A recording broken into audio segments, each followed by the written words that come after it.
안녕하십니까. 독서하는 마라토너 박종필입니다.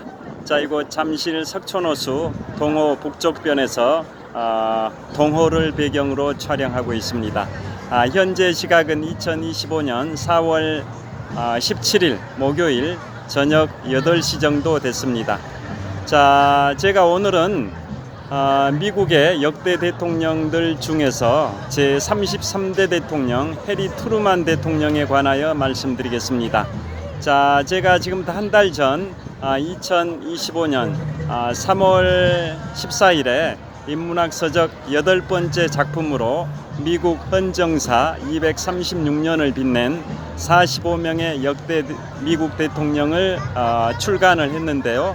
거기에 소개됐던 역대 대통령 45명 중에 제33대 대통령 해리 트루만에 관하여 말씀드리겠습니다. 자, 지금부터 4년 전 2021년에 고려대학교 정치외교학과 명예교수님이신 강성학 교수님께서 출간하신 책이 있는데요. 제목이 해리 트루만 평범한 인간의 비범한 리더십이라는 제목의 책이 출간이 됐습니다. 거기에서 강성학 명예교수님께서 어떤 말씀을 하셨냐면요. 미국의 역대 대통령 중에서 한국인들의 운명에 직접적인 영향을 미친 가장 직접적인 영향을 미친 역대 대통령이 바로 해리 트루만이라고 말씀을 하셨습니다. 자, 한국인들에게 또 한국이라는 국가에 해리 트루만 33대 대통령이 어느 정도 중요한 인물인지를 제가 말씀드려 보겠습니다. 자, 해리 트루만 대통령은 1945년 7월 26일 포스담 선언을 통해서 제2차 세계대전 태평양 전쟁에서 항복을 하지 않고 결사항전의 각오로 계속 버티고 있는 일본 제국에게 포스담 선언을 통해서 최후의 통첩을 했습니다. 일본은 즉각적으로 항복해라. 즉각적으로 항복하지 않으면 즉각적이고 완전한 파멸이 있을 뿐이다 라고 해리 트루만 대통령이 포스담 선언을 통해서 밝혔는데요. 그때 포스담 선언에 서명했던 삼국 정상이 누구냐? 미국의 33대 대통령 해리 트루만, 중국의 국민당의 총통 장제스, 영국의 62대 총리, 노동당 소속의 클레멘트 애틀리 총리, 이상 3국의 정상이 포스담 선언에 서명을 하면서 일본에게 최후의 통첩을 했던 겁니다. 일본은 즉각적이고 무조건적인 항복을 해라. 그렇지 않으면 즉각적이고 완전한 파멸이 있을 뿐이다 라고 최후의 통첩을 했습니다. 그걸 할 수 있었던 배경은 그보다 10일 앞선 1945년 7월 16일에 인류 최초의 원작 폭탄 핵실험을 미국이 성공을 시켜서 원자 폭탄을 확보했기 때문에 그러한 자신감에 넘치는 최후의 통첩을 할 수 있었던 겁니다. 자, 그럼에도 불구하고 일본이 항복하지 않으니까 1945년 8월 6일 인류 최초의 우라늄 원자 폭탄인 리틀보이를 일본의 히로시마에 투하를 했고, 그래도 항복하지 않으니까 3일 후인 8월 9일에는 인류 최초의 플루토늄 원자 폭탄인 펜맨을 나가사키에 투하를 하니까 그때 이제 일본이 8월 15일에 항복을 해서 대한민국이 해방을 맞이했습니다. 만약에 해리 트루만 대통령이 원자폭탄 투하 결정을 내리지 않았다면 일본은 항복을 그만큼 늦게 했을 것이며 우리 대한민국의 독립은 그만큼 늦게 이루어졌을 것입니다. 또 그로부터 5년 후에 1950년 6월 25일에 북한의 남침에 의해서 6.25 한국전쟁이 발발이 됐는데요. 우리나라는 낙동강 전선까지 후퇴를 해가지고 그야말로 풍전등화, 바람 앞에 등불, 등불 앞에 바람 앞에 등불, 그 풍전등화 위기 상황에 직면하게 됐습니다. 그때 미국의 33대 대통령 해리 트루만 대통령이 주도를 해가지고 미군의 파병 결정을 내렸고요. 또 UN 16개국의 파병까지 이끌어내신 분이 바로 미국의 33대 대통령 해리 트루만입니다. 자, 6.25 한국전쟁 당시에 UN 16개국이 우리나라에 병력 지원을 하지 않았다면 우리나라는 대한민국이 아니라 조선민주주의 인민공화국의 일원이 돼서 공산 그 통치를 받았을 수도 있는 그러한 운명에 처해질 수도 있었는데요. 해리 트루만 대통령이 주도해서 UN 16개국의 파병을 이끌어냈기 때문에 우리는 대한민국의 존속을 할 수 있었던 거고 세계 10대 경제 대국으로 성장할 수 있었다라는 건 다 잘 아실 겁니다. 자, UN 16개국 중에서도 미국이 압도적으로 많은 병력을 지원했는데요. 병력 지원 상위 탑4를 말씀드리면 랭킹 1위가 UN 16개국 중에서도 랭킹 1위가 미국입니다. 자, 연 인원 6.25 한국전쟁 3년 동안 미국이 파병한 병력이 연 인원이라는 것은 이 한국에 파병됐던 누계 숫자입니다. 누계 숫자. 미군이 178만 9천 명, 대략 180만 명의 연인원을 파병을 했습니다. 평균적으로 여기 한국에 주둔하고 있었던 체류하고 있었던 미군 병력은 약 30만 명입니다. 자, 왜 이렇게 숫자 차이가 나냐면 전쟁에 참전하게 되면 사상자가 발생이 되다 보니까 계속 보충을 해줘야 되는 그런 구조여서 미군의 연 인원 파병 병력은 180만 명 정도였고요. 평균적으로 여기에 주둔했던 미군 병력은 30만 명 정도 됩니다. 랭킹 2위가 영국입니다. 영국이 연 인원 5만 6천 명을 파병했고요. 평균적으로 여기에 주둔했던 영국군 병력은 1만 4천 명 정도 됩니다. 랭킹 3위가 캐나다입니다. 캐나다 연 인원으로는 2만 6천 명 정도가 파병이 됐고요. 평균적으로 주둔했던 병력은 6천 명 정도 됩니다. 그 다음에 랭킹 4위가 의외로 튀르키예입니다. 과거의 터키죠. 튀르키예가 4위인데요. 연 인원으로는 15,000명 정도 파병을 했고 평균적으로 주둔했던 병력은 5,500명 정도 됩니다. 이상 UN 16개국이 병력을 파병을 했는데 미국이 압도적으로 1위고 영국이 2위, 캐나다가 3위, 튀르키예가 4위입니다. 그래서 오세훈 서울시장님께서도 당초에 광화문, 대한민국의 수도 서울의 한복판 광화문 광장에 초대형 태극기 국기 계양대를 설치하려고 작년에 발표를 했었는데 그게 찬반 양론이 엇갈리다 보니까 그걸 취소를 하고 광화문 광장에 감사의 정원을 조성하기로 했습니다. UN 16개국 병력을 파병했던 전투 병력을 파병한 UN 16개국과 또 의료 부대를 파견했던 UN 5개국 총 21개국에 대한 감사의 표시로 대한민국이 존속할 수 있도록 도와줬던 그 6.25 한국전쟁 당시에 그러한 UN 병력 파견 국가 16개국과 의료부대 파견한 총 5개국, 총 21개국에 대한 감사의 마음을 담아서 광화문 광장에 감사의 정원을 조성하겠다고 수개월 전에 발표를 했습니다. 그만큼 그 해리 트루만 33대 대통령이 대한민국에 있어서는 그만큼 중요한 인물입니다. 자, 그래서 고려대 명예교수님이신 강성학 교수님께서도 미국의 역대 대통령들 중에서 한국인들의 운명에 가장 직접적인 영향을 끼친 인물은 미국의 33대 대통령 해리 트루만 대통령이라고 하면서 해리 트루만을 우리 대한민국의 대부다. 영어로는 가드파더, 우리 영화 대부에 나오는 그런 대부죠. 우리 한국인들에 있어서는 미국의 33대 대통령 해리 트루만 대통령이 대부다. 영어로는 가드 파더다라고 격찬했을 정도로 그만큼 유명합니다. 그렇지만은 우리 한국인들은 그것을 제대로 모르신 분들이 많으신 것 같아서 너무 안타깝다라고 강성학 교수님께서 말씀을 하셨습니다. 그 고려대 정치외교학과의 강성학 명예교수님께서 2021년에 출간하신 책 제목이 해리 트루만 평범한 인간의 비범한 리더십이라는 제목의 책에 그런 내용을 말씀을 하셨고요. 그 다음에 퀴즈를 내드리겠습니다. 우리 대한민국 영토에 유일하게 외국 국가 정상의 동상이 세워진 인물이 누구일까요? 우리 대한민국 영토에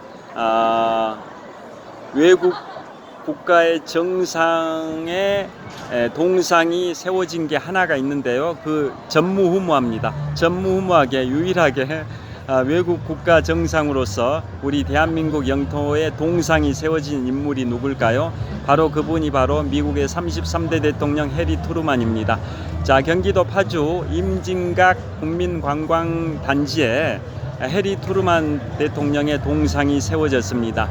자, 인천광역시 월미도에 메가더 장군의 동상이 세워진 건 다 잘 아실 텐데요. 1950년 9월 15일에 인천 상륙작전을 주도해가지고 우리 대한민국 한국전쟁의 전환점을 맞이하게 만드셨던 인물이 미국의 더글러스 메가더 장군이고, 그래서 인천 상륙작전을 기리기 위해서 인천 월미도에는 더글러스 메가더 장군의 동상이 세워져 있다라는 건 다 잘 아실 텐데요. 그 동상이 세워진 것에 대해서는 이념에 따라서 진보냐 보수냐에 따라서 찬반 양론이 있습니다. 왜 그러냐면 그건 좀 이따 말씀드리겠고요. 반면에 해리 트루만 대통령의 동상이 임진각 국민관광 지역 거기에 설치된 것에 대해서는 반대 의견이 거의 없다고 합니다. 그 정도로 해리 트루만은 우리 한국인들의 운명에 가장 직접적인 영향을 끼친 미국의 역대 대통령이고 가드파더, 즉 대부로 칭송이 되는 분입니다. 자, 그러면 그 해리 트루만 대통령과 그 다음에 더글라스 메가더의 그러한 갈등을 좀 말씀드려 보도록 하겠습니다. 자, 다 잘 아시다시피 2차 세계대전에 태평양 전선의 연합군 총사령관이 더글라스 메가더인데요. 이분은 6.25 한국전쟁이 발생됐을 때 유엔군 사령관이기도 했고, 이분은 굉장히 철저한 반공주의자로서 1950년 6.25 한국전쟁이 발발하고 인천 상륙작전을 통해 가지고 우리가 북진을 하게 됐는데 중공군의 개입에 따라서 일사후퇴가 이루어졌다는 거 아실 겁니다. 일사후퇴 당시에 더글라스 메가더는 철저한 반공주의자로서 중공군을 괴멸시켜버리기 위해서 압록강을 넘어서 만주 지역까지 우리가 진출해야 될 필요가 있다. 필요하면 원자폭탄을 사용할 필요가 있다라는 호전적 발언을 했습니다. 그에 대해서 대통령이었던 33대 대통령 해리 트루만은 제3차 세계대전을 막기 위해서는 호전적인 인물인 메가더 장군을 경질할 수밖에 없다라고 결론을 내렸습니다. 특히 메가더 장군을 해리 트루만 대통령이 경질했던 가장 직접적인 이유는 그 더글라스 메가더 장군이, 즉 유엔군 사령관이 대통령 국군 통수권자인 해리 트루만 대통령의 그 정책에 대해서 매우 강도 높은 비판을 했습니다. 그러면서 그것을 공화당의 연방 하원 원내대표에게 그것을 전달을 했습니다. 자, 메가더 장군이 유엔군 사령관에 임명된 것은 민주당 소속의 해리 트루만 33대 대통령에 의해서 유엔군 사령관에 임명이 됐고 한국전쟁을 지휘를 했음에도 불구하고 그 국군 통수권자인 해리 트루만 대통령의 그 전략 정책에 대해서 반기를 들면서 그 반발하는 그 비판 의견서를 민주당의 반대 상대당이었던 공화당의 연방하원 원내대표에게 그 비판 의견서를 보여줬고, 그래서 공화당의 연방하원 원내대표가 그 연방의회에서 맥아더가 해리 트루만 대통령을 강도 높게 비판한 내용, 그 비판 의견서를 낭독을 했습니다. 자, 한마디로 하극상이 벌어진 겁니다. 하극상. 민주당의 해리 트루만 대통령이 임명한 유엔군 사령관 맥아더가 그 국군 동수권자인 해리 트루만을 비판한 의견서를 해리 트루만한테 제출한 게 아니라 민주당의 반대당인 야당인 공화당의 연방하원 원내대표에게 제출해서 그 원내대표의 입을 통해 가지고 해리 트루만 대통령을 비판하는 일종의 하극상이 발생이 됐습니다. 그래서 1950 그게 이루어진 게 공화당 연방하원 원내대표가 맥아더의 그 비판 의견서를 연방의회에서 낭독한 게 1951년 4월 5일이고요. 그로부터 6일 후인 1951년 4월 11일에 해리 트루만 33대 대통령은 유엔군 사령관 맥아더를 경질할 수밖에 없다. 즉 3차 세계대전을 막기 위해서는 호전적인 유엔군 사령관을 경질할 수밖에 없다라고 결론을 내리고 경질하겠다라고 기자회견을 통해서 발표한 게 1951년 4월 11일이고요. 그로부터 8일 후인 4월 19일에 더글라스 맥아더 유엔군 사령관이 미국으로 돌아와 가지고 연방의회 상하원 합동의회에서 퇴임 연설을 합니다. 거기에서 했던 유명한 퇴임 연설이 있죠. 미국 군인들이 부르는 노래를 군가라고 하는데요. 군가 후렴구에 나온 말을 차용해 가지고 그 명연설을 했습니다. 다 잘 아시죠? 노병은 죽지 않는다. 다만 사라질 뿐이다. 영어로는 All the soldiers never die. They just fade away. 노병은 죽지 않는다. 다만 사라질 뿐이다. All the soldiers never die. They just fade away라는 그 미군 군가의 후렴구를 차용해 가지고 더글라스 맥아더 유엔군 사령관이 퇴임 연설을 했고, 연방 상하원 합동의회 의원들이 그걸 경청하고 기립박수를 해서 결국 더글라스 맥아더는 역사에서 퇴장을 하게 됐는데요. 지금까지 말씀드린 것처럼 33대 미국 대통령 해리 트루만이 더글라스 맥아더 유엔군 사령관을 경질한 것은 그러한 역사적 배경이 있습니다.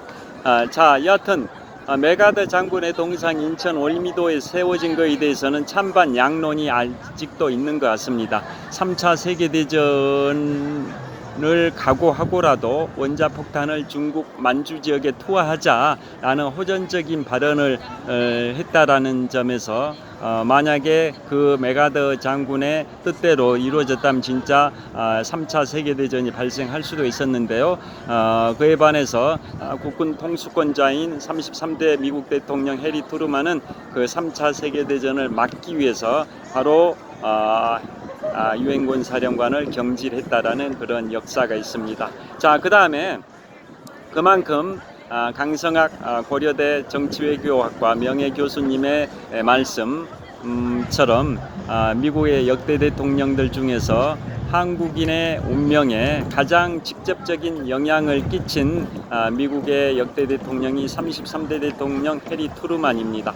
그럼 국제사회에서 평가 대표적인 사례를 또 하나 말씀드리면, 자, 또 이게 있습니다. 6.25 한국전쟁이 1950년 6월 25일에 발생이 되고, 그 다음에 6개월 후인 1950년 11월 달에 미영 정상회담이 있었습니다. 한국전쟁을 전략을 논의하기 위해서 미국과 영국의 정상이 회담을 했는데요. 아까 말씀드린 것처럼 우리 한국을 구원하기 위해서 UN 16개국 파병 국가 랭킹 1위가 미국, 2위가 영국, 3위가 캐나다, 4위가 튀르키예라고 말씀을 드렸는데요.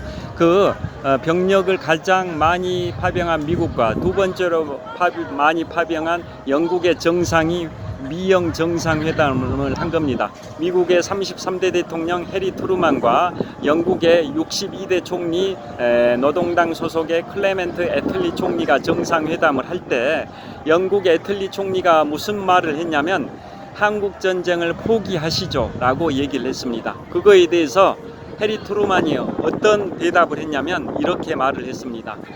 우리 미국은 친구가 어려울 때 버리는 국가가 아닙니다. 만약에 우리가 한국 전쟁을 포기하게 되면 우리를 믿고 싸워준 수많은 군인들이 다 죽어버릴 것입니다 라고 해리 트루만이 영국의 클레멘트 애틀리에게 대답을 했습니다. 자, 그만큼 해리 트루만 대통령은 한국인의 운명에 직접적인 영향을 끼친 인물입니다. 자, 다시 말씀드려보면 클레멘트 애틀리 총리가 우리 한국 전쟁을 포기하시죠. 6.25 한국 전쟁이 발발한 지 6개월 된 시점이었습니다. 1950년 11월에 미영 정상회담에서 병력을 두 번째로 많이 파병했던 영국의 62대 총리 클레멘트 애틀리 총리가 병력을 가장 많이 파병한 미국의 33대 대통령 해리 트루만에게 그런 말을 한 겁니다. 우리 한국 전쟁을 포기하시죠. 그러니까 해리 트루만이 뭐라고 답을 했냐? 우리 미국은 친구가 어려울 때 버리는 국가가 아닙니다. 만약에 우리가 한국 전쟁을 포기한다면 우리를 믿고 싸워온 수많은 유엔군 병력이 목숨을 잃을 것입니다 라고 했습니다. 이처럼 해리 트루만 대통령이 안 계셨다면 우리 한국은 조선민주주의 공화국이 돼버렸을 수도 있는 그러한 운명을 맞이했을 텐데요. 해리 트루만 대통령이 계셨기 때문에 우리의 대한민국이 존속할 수 있었다라는 겁니다. 그 다음에 또 미국의 2차 세계대전 당시에 연합국을 승리로 이끌었던 분은 해리 트루만의 전임자인 32대 대통령 프랭클린 루즈벨트와 영국의 61대 이자 63대 총리인 윈스턴 처칠인데요. 자, 윈스턴 처칠과 프랭클린 루즈벨트가 의기투합해가지고 독일의 아돌프 히틀러를 무찔렀기 때문에 2차 세계대전에서 연합국이 승리할 수 있었는데요. 자, 그때 그런데 이제 1945년 4월 12일 날 미국의 32대 대통령 프랭클린 루즈벨트가 뇌출혈로 사망을 하니까 부통령이었던 해리 트루만이 대통령직을 승계해서 제33대 대통령 해리 트루만이 됐는데요. 나중에 윈스턴 처칠 영국 수상과 해리 트루만 대통령이 이런 얘기를 주고받았습니다. 자, 윈스턴 처칠은 해리 트루만보다 나이가 많습니다. 윈스턴 처칠은 1965년에 90세의 연세로 사망하셨고 해리 트루만은 1972년에 88세의 연세로 사망을 하셨는데요. 자, 2차 세계대전이 끝나고 또 6.25 한국전쟁이 끝나고 나서 윈스턴 처칠이 해리 트루만을 만나서 이런 말을 했습니다. 자, 뭐라고 했냐? 나는 당신을 얕잡아 보았습니다. 그리고 당신이 프랭클린 루즈벨트 대통령의 후임자가 되는 게 마음에 들지 않았습니다. 그러나 당신은 누구보다도 서구 문명을 잘 지켜내셨습니다 라고 격찬을 했습니다. 왜 그 말을 했을까요? 자, 그것은 1947년에 바로 트루만 독트린과 마샬 플랜이라는 것을 바로 33대 대통령 해리 트루만이 실행했기 때문입니다. 자, 1945년 2차 세계대전이 연합국의 승리로 끝나긴 했지만 서유럽은 완전히 폐허가 돼버렸습니다. 폐허 속에서 공산주의가 싹튼다, 가난 속에서 공산주의가 싹튼다라는 말 다 들어보셨을 텐데요. 서유럽이 다 폐허가 돼버린 상황에서 바로 1947년 해리 트루만 대통령이 트루만 독트린을 발표했습니다. 공산주의 세력에 맞서 싸우는 어느 국가든 어느 지역이든 미국이 군사적, 경제적 지원을 아끼지 않겠다라는 게 트루만 독트린이고요. 그걸 구체화시킨 게 미국의 국무장관 조지 마샬의 마샬 플랜입니다. 자, 서유럽 경제 부흥 계획, 이게 바로 마샬 플랜입니다. 그래서 가난 속에 공산주의가 싹트기 때문에 폐허가 돼버린 서유럽의 경제 지원을 하지 않으면 동유럽의 공산 세력들이 서유럽까지 침투 확산이 돼가지고 서유럽까지 공산화 돼버리는 걸 막기 위해서 바로 1947년에 대통령 해리 트루만의 트루만 독트린과 국무장관 조지 마샬의 마샬 플랜이 나온 겁니다. 자, 그처럼 미국의 해리 트루만이 서유럽을 부흥시켰기 때문에 공산화가 되지 않았다라는 것이었기 때문에 영국의 윈스턴 처칠이 바로 해리 트루만을 만나가지고 나는 당신이 루스벨트 대통령의 후임자가 되는 것이 마음에 들지 않았고 당신을 얕잡아 보았는데, 그러나 당신은 그 누구보다도 서구 문명을 잘 지켜내셨습니다. 즉 서유럽의 공산화를 막기 위해서 경제 지원을 아끼지 않아서 감사하다, 이런 의미가 되겠습니다. 자, 그래서 그 조지 마샬 국무장관은 나중에 1953년도에 6.25 한국전쟁이 종전됐던 1953년에 윈스턴 처칠 61대 63대 영국 총리는 제2차 세계대전이라는 회고록 6권을 출간해가지고 1953년에 노벨 문학상을 받으셨고요. 그 해 노벨 평화상은 누가 받았냐? 바로 조지 마샬 미국 국무장관이 마샬 플랜을 통해서 서유럽을 경제적으로 부흥시켰다라는 공로를 인정받아서 1953년 노벨 문학상은 윈스턴 처칠 영국 총리고 노벨 평화상은 미국의 국무장관 조지 마샬이 받았습니다. 자, 지금까지 제가 우리 한국인의 미국의 역대 대통령 중에 한국인의 운명에 가장 직접적인 영향을 끼친 인물이 바로 33대 대통령 해리 트루만 대통령이라는 내용으로 말씀드렸고요. 그 다음에 또 이분은 또 뭘로 유명하냐? 20세기 즉 1900년대 20세기 유일한 미국의 고졸 대통령입니다. 자, 20세기 1900년대 미국의 수많은 대통령들 중에 유일하게 고졸 대통령입니다. 이분은 1884년 갑신정변 당시죠. 1884년 갑신정변 당시에 미국의 미주리주에서 출생하셨는데요. 원래는 육군사관학교에 가고자 했습니다. 웨스트포인트 육군사관학교. 그런데 시력이 안 좋아가지고 진학을 못했었고요. 그 다음에 이분이 1905년부터 1911년까지 6년 동안은 미주리주 주방위군의 일반 병으로 가서 6년 병역을 마치고 상병으로 제대하고, 그 다음에 1917년 4월 6일에 미국이 제1차 세계대전에 참전을 결정하자 이분은 프랑스 전선에 자원 입대해서 육군 대위로 포병 장교로 제대를 했습니다. 그래서 이분은 병으로 근무한 군대 경력이 6년, 장교로 근무한 경력이 2년, 합해서 8년 동안 군대 경력이 있을 정도로 유명한 분입니다. 그런데 이분은 캔자스 법률학교라는 거기를 나와서 판사 생활을 한 12년 정도 하긴 했지만 거기가 정규 대학은 아닙니다. 그 캔자스 법률학교만 나왔고 정규 대학은 아니기 때문에 20세기 유일한 고졸 미국 대통령으로 역사에 기록이 되어 있고요. 이분이 캔자스 법률학교를 나오고 야간으로 법대에 진학을 했지만은 중도에 포기하고 대졸자가 되진 않았습니다. 그래서 20세기의 유일한 고졸 미국 대통령으로 역사에 남아 있는데요. 여하튼 이분은 1884년에 미주리주에서 출생해서 1972년에 88세의 연세에 사망하신 분이고 한국인의 운명에 가장 직접적인 영향을 끼친 미국의 역대 대통령 해리 트루만입니다.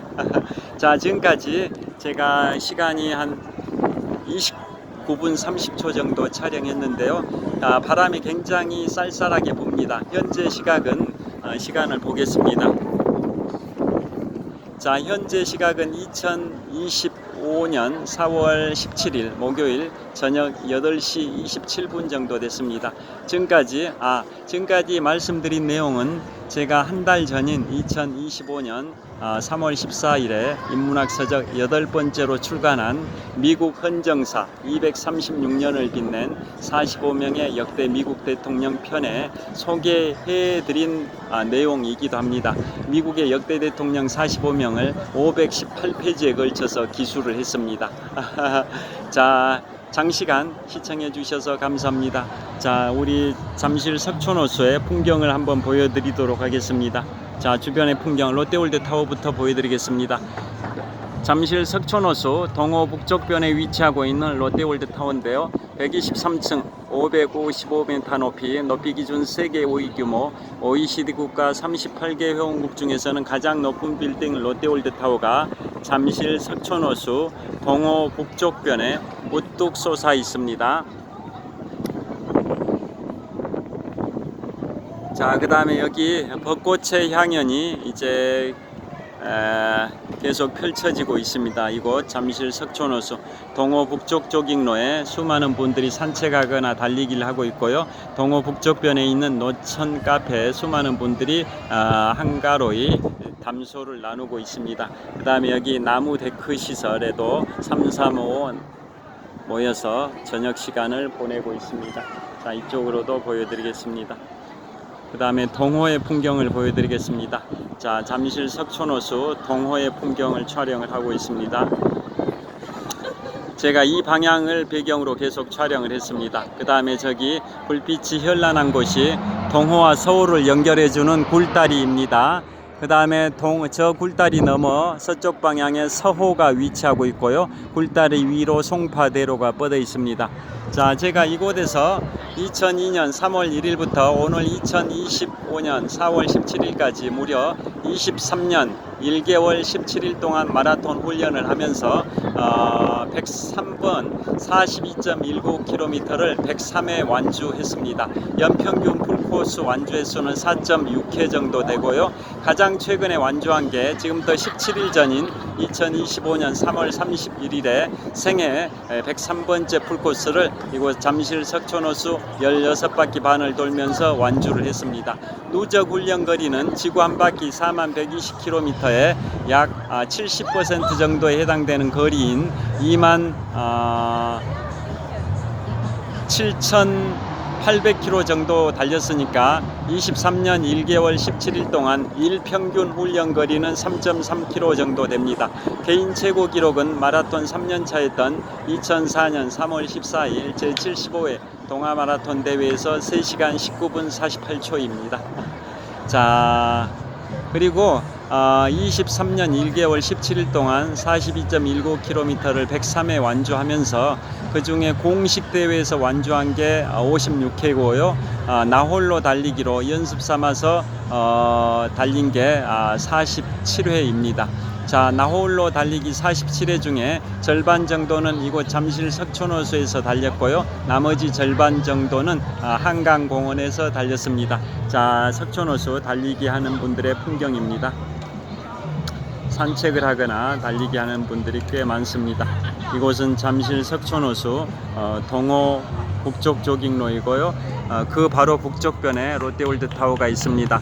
우리나라 재계서열 6위에 해당되는 롯데그룹의 상징물 롯데월드 타워가 잠실 석촌호수 동호 북쪽변에 우뚝 솟아 있습니다. 123층 555m 높이 기준 세계 5위 규모 OECD 국가 38개 회원국 중에서는 가장 높은 빌딩 롯데월드 타워가 잠실 석촌호수 동호 북쪽변에 우뚝 솟아 있고요. 여기 동호 저기 전방 한 100m 지점에 공연을 하고 있어서 동호 북쪽변의 수변 무대에서 공연을 하고 있어서 음악 소리가 시끄럽습니다. 자, 여기 벚꽃이 아직 지지 않고 있습니다. 조깅로도 한번 보여드리겠습니다. 조깅로. 자, 조깅로 보여드리겠습니다. 이곳이 이곳이 잠실 석촌호수 동호 북쪽 조깅로입니다. 동호 북쪽 조깅로. 자, 이곳에서 제가 23년 1개월 17일 동안 마라톤 훈련을 해오고 있습니다. 자, 산책하거나 달리기 하는 분들이 꽤 많이 보입니다. 이곳 잠실 석촌호수 조깅로는 우레탄으로 포장이 되어 있고요. 조깅로의 폭은 약 한 5, 6m 정도 됩니다. 동호, 서호 합해서 한 바퀴에 2563m, 16바퀴 반을 돌면 42.19km, 26.4마일 105리길입니다. 자, 이상 촬영을 마치도록 하겠습니다. 자, 여기 이제 촬영을 마치도록 하겠습니다. 자, 평안한 저녁 되십시오. 자, 평안한 저녁 되십시오. 장시간 시청해 주셔서 감사합니다. 화이팅! Have a good night. 자, 감사합니다.